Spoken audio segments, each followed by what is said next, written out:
কখনো কি এমন হয়েছে যে আপনি নামি দামি ব্র্যান্ডের স্কিন টাইপের সাথে মিলিয়ে ময়শ্চারাইজার কিনে ব্যবহার করার পরেও কেন যেন ময়শ্চারাইজার সঠিকভাবে আপনার স্কিনে কাজ করছে না? স্কিন কেয়ার ক্লিনজার পরেই ময়শ্চারাইজারের অবস্থান। ত্বকের বেসিক কেয়ার এবং সুন্দর কোমল ত্বক পেতে অবশ্যই সবাইকে ময়শ্চারাইজার ব্যবহার করতে হয়।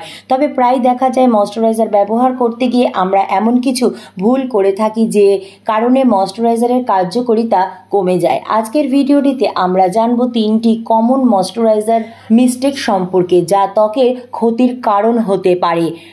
আসুন জেনে নেই ময়শ্চারাইজার আসলে কি। ময়শ্চারাইজার হলো এমন এক ধরনের প্রোডাক্ট যা ত্বকের আর্দ্রতা রক্ষা করে ও সুরক্ষার স্তর দৃঢ় করে। ত্বক করে মসৃণ, কোমল এবং ত্বকের উপাদানগুলোর মধ্যে জল, অ্যাক্লুসিভ, ইমোলিয়েন্ট, হিউমেকন্টেন্ট উপাদান তালিকায় দেখা যায়। এছাড়াও থাকে বিভিন্ন ধরনের প্লান্ট বেস ও flower base oil, essential oil ইত্যাদি। ত্বকের ধরন অনুযায়ী এই উপাদানগুলো পরিমাণে কম বেশি হয়ে থাকে।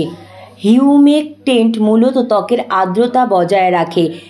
ইমোলিয়েন্ট ত্বককে কোমল ও মসৃণ করে তোলে এবং অক্লুসিভ ত্বকে ময়শ্চারাইজারের ওপরে সুরক্ষার একটি প্রলেপ সৃষ্টি করে এবং ত্বককে বাইরে ধুলোবালি ও ক্ষতিকারক পদার্থ থেকে রক্ষা করে। এছাড়াও ত্বকের এপিডার্মিক লেয়ার থেকে জলশূন্যতা রোধ করে ও ন্যাচারাল অয়েল বজায় রাখে। কিছু কিছু মেডিকেটেড ময়শ্চারাইজার ত্বকের ব্রণ, অ্যাকনে, ইনফ্লেমেশন কমাতে যথেষ্ট কার্যকর ভূমিকা পালন করে। বাজারে সব ধরনের ত্বকের জন্য ভিন্ন ভিন্ন ময়শ্চারাইজার পাওয়া যায়। এই জন্য ত্বকের ধরন বুঝে ময়শ্চারাইজার নির্ধারণ করতে হবে। চলুন এবার ময়শ্চারাইজারের ব্যবহারের সময় যে 3টি ভুল আমরা অনেকেই সচরাচর করে থাকি সেগুলো সম্পর্কে জেনে নেওয়া যাক।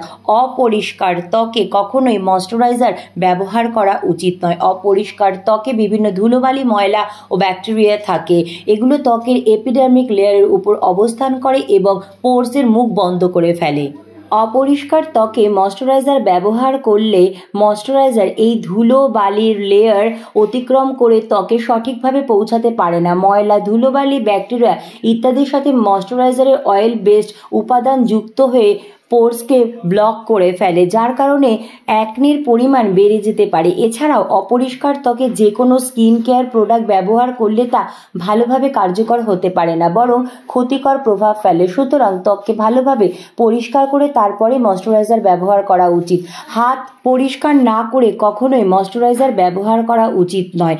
বাইরের ধুলো, বালি, জীবাণু, ব্যাকটেরিয়া ইত্যাদির সংস্পর্শে এসে আমাদের হাতের ত্বককে অপরিষ্কার ও নোংরা করে ফেলে। যদি অপরিষ্কার হাত দিয়ে ময়শ্চারাইজার ব্যবহার করা হয় তবে হাতে থাকা ময়লা, রোগ জীবাণু, ব্যাকটেরিয়া ইত্যাদি ময়শ্চারাইজারের সাথে কন্টামিনেশন ঘটায়। এর ফলে ত্বকে দেখা যায় ব্ল্যাকহেডস, ফাঙ্গাল, অ্যাকনে, ব্রণের মতো সমস্যা। তাই ময়শ্চারাইজার সহ যে কোনো স্কিন কেয়ার প্রোডাক্ট ব্যবহারের আগে অবশ্যই হাত ভালোভাবে পরিষ্কার করে নিতে হবে।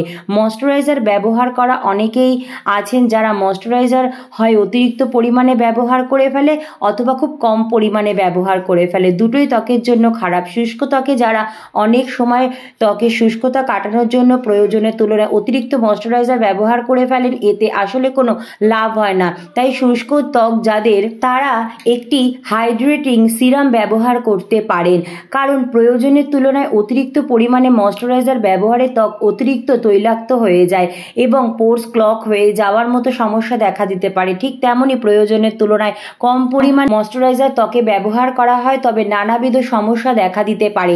ময়শ্চারাইজারে থাকা গুরুত্বপূর্ণ উপাদানগুলো অল্প পরিমাণে ব্যবহারের কারণে কার্যকর হতে পারে না।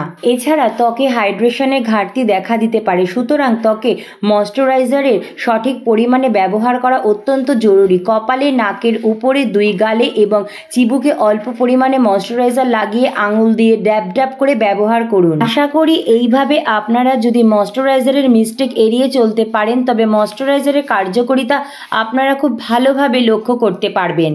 তো বন্ধুরা, ভিডিওটি কেমন লাগলো অবশ্যই কমেন্ট করে জানাবেন। ভালো লাগলে একটি লাইক এবং এরকম আরও হেল্পফুল ভিডিও পেতে প্লিজ চ্যানেলটি সাবস্ক্রাইব করে পাশে থাকার অনুরোধ রইল। অনেক অনেক ধন্যবাদ ভিডিওটি দেখার জন্য।